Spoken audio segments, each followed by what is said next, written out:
नमस्कार। श्रीमती मोहरी देवी तापड़िया कन्या महाविद्यालय जसवंतगढ़ के इस यूट्यूब चैनल पर मैं प्रवक्ता हनुमान शर्मा आप सभी विद्यार्थियों का हार्दिक स्वागत और अभिनंदन करता हूं।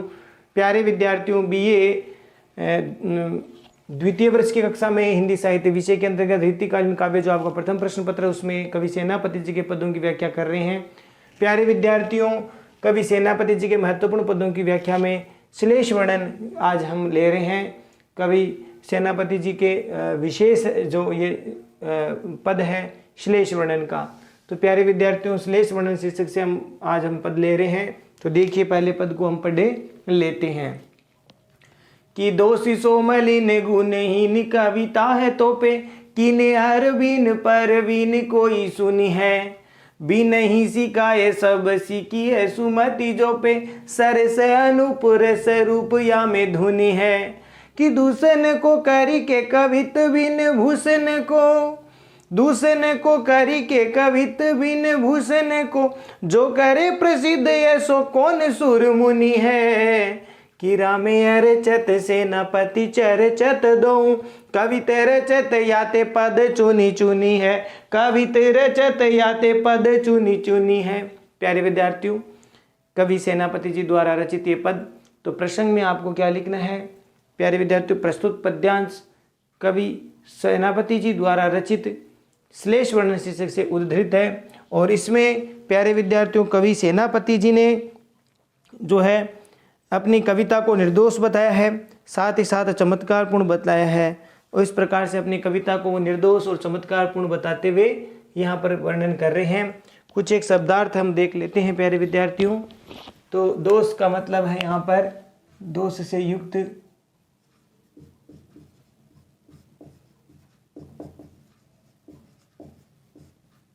सोमने से। मलिन का अर्थ यहाँ पर प्यारे विद्यार्थियों अस्वच्छ या कलंकित, मलिन।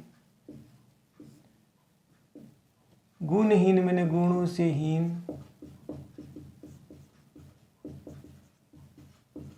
गुणों से रहित।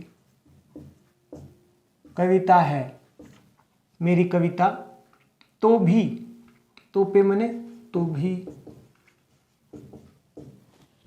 कीनी अरबीन मैंने किया या फिर बनाऊंगा। अरबीन का मतलब जटिल या कठिन। परवीन का मतलब विद्वान, परवीण जिसको हम बोलते हैं प्रवीण, विद्वान। कोई सुनी के मैंने कोई सुन करके, या सुनेगा या सुनकर। बिना ही सिखाए मैंने बिना सिखाए ही।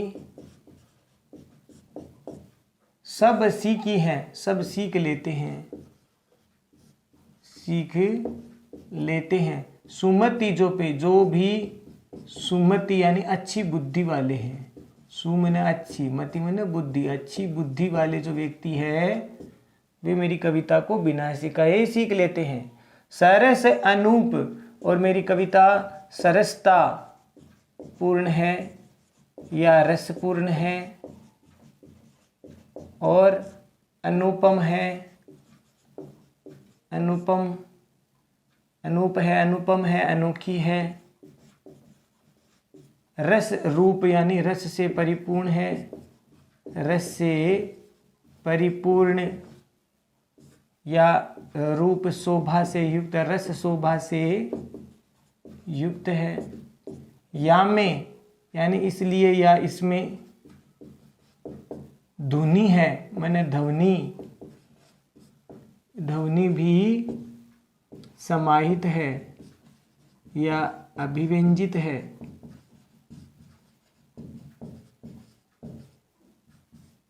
ठीक है, धुनी मैंने ध्वनि भी है।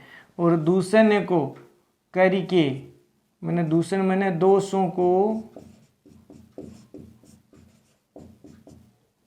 करके मतलब दोषों को, करके का मतलब दोषों को समाहित करके, या जिस कविता में दोष होते हैं। कवित मैंने कविता या कवित जो पद है कविता बिन भूषण, भूषण का अर्थ वैसे आभूषण होता है, लेकिन भूषण का मतलब यहाँ पर अलंकार से है। तो अलंकार बिन माने बिना, बिना अलंकार यानी अलंकार रहित, अलंकारे रहित, को माने कोई, और जो करे प्रसिद्ध, जो करे प्रसिद्ध माने जो कोई ऐसी कविता को प्रसिद्ध कर दे, ऐसो कौन सूर मुनि है, ऐसा कौन सूर माने देवता, और मुनि है यानी ऋषि मुनि है, ऐसे कौन श्रेष्ठ ऋषि मुनि है। आगे अर्थ देखेंगे। राम में माने श्री राम जी, वैसे भी सेनापति जी के आराध्य हैं श्री राम जी। अर्चित का मतलब अर्चना करना, पूजा करना, सेनापति कवि। चर्चित माने चर्चा करना, बखान करना, वर्णन करना। दो माने दोनों। कवित माने कविता छंद या कविता। रचत माने रचना। याते माने इसलिए। पद माने पदों को या एक एक पद को, एक एक पद को। चुनी चुनी माने चुन चुन कर, चुन चुन करके मैं अपनी कविता में सावधानी से रखता हूँ। अब देखिए इसका अर्थ प्यारे विद्यार्थियों। तो कवि सेनापति जी है, वो अपनी कविता की महिमा या अपनी कविता को दोषों से रहित मान करके, निर्दोष मानते हुए और चमत्कारपूर्ण ढंग से इस पद का वर्णन करते हैं। तो सेनापति कवि कहते हैं कि यद्यपि, हालांकि, जो अपनी कविता के बारे में ही यहाँ पर भाव व्यक्त कर रहे हैं सेनापति जी कि यद्यपि मेरी जो कविता है, किसकी कविता के बारे में बात हो रही है? सेनापति जी की स्वयं की कविता। तो सेनापति जी अपने ही कविता के लिए, पद के लिए बात कर रहे हैं कि यद्यपि मेरी कविता दोष सो मलिन है, अर्थात दोषों से युक्त है, अस्वच्छ है, कलंकित है। हालांकि मेरी कविता में बहुत सारे दोष हो सकते हैं, ठीक है। यद्यपि मेरी कविता में बहुत सारे दोष हो सकते हैं, मेरी कविता दोषों से युक्त है, अस्वच्छ है, कलंकित है और गुणहीन कविता है, यानी गुणों से हीन भी है। मेरी कविता दोषों से युक्त है, अस्वच्छ, कलंकित और गुणों से हीन है। तो भी, तो पे मैंने तो भी मैं कीने अरबीन, तो भी मैं अपनी कविता को जटिल नहीं बनाऊंगा, कठिन नहीं बनाऊंगा। कीने अरबीन मैंने नहीं किया है। क्या नहीं किया है? कठिन या जटिल नहीं किया है, क्योंकि मेरी कविता वो सबको समझ में आए, ऐसी कविता मैंने लिखी है। परवीन कोई सुनी है, यानी विद्वान व्यक्ति मेरी कविता को जरूर सुनेगा, या कोई विद्वान व्यक्ति सुन करके जो है उसको आसानी से समझ सकता है। इसीलिए मैंने अपनी कविता को जटिल नहीं किया, कठिन नहीं बनाया।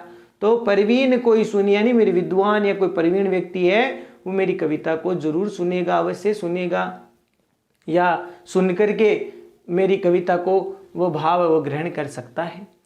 बिन ही सिकाए सब सीखी है सुमति जो पे, यानी मेरी कविता, सेनापति कवि कहते हैं कि मेरी कविता को बिन ही सिकाए सब सीखी है सुमति जो, यानी जिसकी भी अच्छी बुद्धि वाला कोई व्यक्ति है, सुमति मैंने अच्छी बुद्धि वाला, तो अच्छी बुद्धि वाला जो भी व्यक्ति है वह मेरी कविता को बिना सिखाए ही सब सीख जाएगा, बिना सिखाए ही सब मेरी कविता के अर्थ को ग्रहण कर पाएगा, उस कविता की सरसता को ग्रहण कर पाएगा। और मेरी कविता कैसी है? सरस अनूप रस रूप या में धुनी है। मेरी कविता में, मेरी कविता है वो सरसता पूर्ण है, अर्थात रस से परिपूर्ण है, अनुपम है, अनोखी है, और रस से परिपूर्ण, रूप शोभा से युक्त है, रस से परिपूर्ण, शोभा से युक्त है, और इसके साथ साथ इसमें ध्वनि भी समाहित है। और जो भाव ध्वनि जो कविता की होती है वो ध्वनि और भावों से युक्त मेरी कविता है। और आगे कवि कहते हैं कि इस कविता इतने सारे गुण होने पर भी अगर दूषण को करी के कवित बिन भूषण को जो करे प्रसिद्ध, ऐसो कौन सूर मुनि है, कि जो जिस कविता में कोई अलंकार नहीं है, कवित बिन भूषण को, यानी जो दोषों से युक्त कविता है, दोषों से युक्त कविता है, और जो बिना अलंकार की कविता है, अलंकार से रहित कविता है, ऐसी कविता इस संसार में भला कौन ऐसा देवता या मुनि है जो ऐसी कविता को प्रसिद्ध कर दे। तो ऐसी कविता को कोई प्रसिद्ध नहीं कर सकता, क्योंकि कविता में पहला ही गुण क्या होना चाहिए, कविता दोषों से रहित हो, निर्दोष हो, उसमें काव्य दोष नहीं होने चाहिए, साथ ही साथ उसमें अलंकार होने चाहिए, अलंकार से रहित कविता नहीं होनी चाहिए। तो यहाँ पर कवि, यहाँ पर सेनापति जी कहते हैं कि मेरी ऐसी संसार में ऐसे कौन ऐसे देवता और ऋषि मुनि है जो किसी कविता के दोषों से युक्त होने और अलंकार से रहित होने पर भी उसको प्रसिद्ध कर दे। भला इस संसार में ऐसा कौन है, अर्थात कोई भी नहीं है। आगे देखिए कि रामे अरचत सेनापति चरचत दोहु कवित सवत, कवित रचत याते पद चुनी चुनी है। सेनापति कवि स्वयं के लिए कह रहे हैं कि मैं तो श्री राम जी की पूजा अर्चना करता हूँ, अर्थात चरचत दोहु मैंने दोनों कार्य एक साथ करता हूँ। मैं अपनी कविता के माध्यम से दोनों कार्य करता हूँ। कैसे कि मैं इन कविता के पदों के द्वारा राम की पूजा अर्चना भी कर लेता हूँ और साथ ही साथ राम की चर्चा अपने काव्य पदों में करता हूँ। तो दोनों कार्य में करता हूँ। सेनापति कहते हैं चर्चत दो, मैंने दोनों काम करता हूँ। क्या करता हूँ कि अपनी कविता के माध्यम से, अपनी काव्य रचनाओं के माध्यम से सेनापति कवि कहते हैं कि मैं श्री राम जी की पूजा अर्चना भी करता हूँ, साथ ही साथ अपने काव्य पदों में श्री राम जी के चर्चा भी करता हूँ। और इस कारण से मैं बड़ी सावधानी से क्या करता हूँ, कवित रचत याते पद चुनी चुनी है। इसीलिए मैं अपनी कविता की रचना करते समय बड़ी सावधानी से, इसलिए याते मैंने इसलिए मैं अपनी कविता की रचना करते समय बड़ी सावधानी से पद को चुन चुन करके अपनी कविता में रखता हूँ, अर्थात सर्जन करता हूँ और बड़ा सावधानी से काम करता हूँ अपनी काव्य रचना में। इसलिए मैं अपने हर एक कविता के शब्दों पर विशेष ध्यान देता हुआ बड़ी सावधानी से अपनी काव्य रचना करता हूँ। और इस प्रकार से सावधानी से किए गए कार्य में भी ईश्वर की कृपा बहुत ही आवश्यक है। इसीलिए सेनापति कवि कहते हैं कि मैं अपनी कविता में श्री राम जी की पूजा अर्चना भी करता हूँ, क्योंकि बिना ईश्वर की कृपा से, अनुकंपा से काव्य रचना श्रेष्ठ सफल नहीं हो सकती, ऐसा सेनापति जी का मानना है। इसीलिए वह अपनी काव्य रचना में राम जी की भी चर्चा करते हैं, अर्थात अपने आराध्य, अपने इष्ट का भी स्मरण करते हैं। और इस प्रकार की सावधानी से युक्त होकर के भक्ति भाव यानी राम जी की आराधना करते हुए, अपने इष्ट का ध्यान करते हुए अपनी काव्य रचना में जो पद है वो चुन चुन करके उसको समाहित करते हैं। तो इस प्रकार से सावधानी से किए गए कार्य में भी ईश्वर की अनुकंपा, कृपा अवश्य होनी चाहिए, ऐसा सेनापति कवि मानते हैं। तो इस प्रकार से प्यारे विद्यार्थी आपको समझ में आ गया होगा यह पद। और विशेष वाले पॉइंट में आपको क्या लिखना है कि सेनापति ने यहाँ पर चमत्कारवादिता, अलंकारवादिता का परिचय इसमें दिया है। चमत शब्दों का चमत्कार, अलंकार से युक्त कविता को उन्होंने सर्वश्रेष्ठ माना है। तो इस प्रकार से विशेष वाले पॉइंट में आप लिख सकते हैं। साथ ही साथ भाषा को अच्छी तरह से सजाने के प्रति भी विशेष रूप से आग्रह किया है कि कोई भी कविता है वह अलंकारों से रहित नहीं होनी चाहिए और उसमें दोष नहीं होनी चाहिए। ये भी सेनापति इस पद के माध्यम से अन्य कवियों को, अन्य लोगों को जो है काव्य रचना करते हैं उनको समझा रहे हैं कि काव्य रचना हमेशा अलंकारों से युक्त होनी चाहिए, दोषों से रहित होनी चाहिए और उसमें अपने इष्ट का भी ध्यान होना चाहिए, तो भी कविता श्रेष्ठ होती है। तो अच्छी कविता के लिए वो प्रेरणा देते हैं और भावों को, भाषा को अच्छी प्रकार से सजाने की बात कहते हैं। अनुप्रास, विप्सा, श्लेष, विनोक्ति और आक्षेप अलंकार है। देखिए अनुप्रास, विप्सा, विनोक्ति, आक्षेप। तो अनुप्रास है, विप्सा है, विनोक्ति है, आक्षेप है और साथ ही साथ प्यारे विद्यार्थियों इसमें श्लेष अलंकार भी है। यहाँ धुनि और भूषण में श्लेष अलंकार है, ठीक है ना। कहाँ पर है? धुनि और भूषण जो पद में आया है वहाँ श्लेष है। तो इस प्रकार से ये यहाँ पर अलंकारों का प्रयोग इसमें किया है। भाषा ब्रज भाषा है ही है, ब्रज भाषा का प्रयोग किया गया है। साथ ही साथ छंद की बात करें तो यहाँ पर कवित छंद की यति गति उचित है, नाद सौंदर्य उचित है। इस प्रकार से आप परीक्षा में विशेष वाले पॉइंट में आप लिख सकते हैं। तो आशा करता हूँ ये पद आपको ठीक से समझ में आ गया होगा। बहुत महत्वपूर्ण पद है परीक्षा की दृष्टि से, तो इस पद को आप ठीक से समझें, अर्थ इसका ग्रहण करें और इसको आप ठीक प्रकार से नोट है वो कीजिए, समझिए।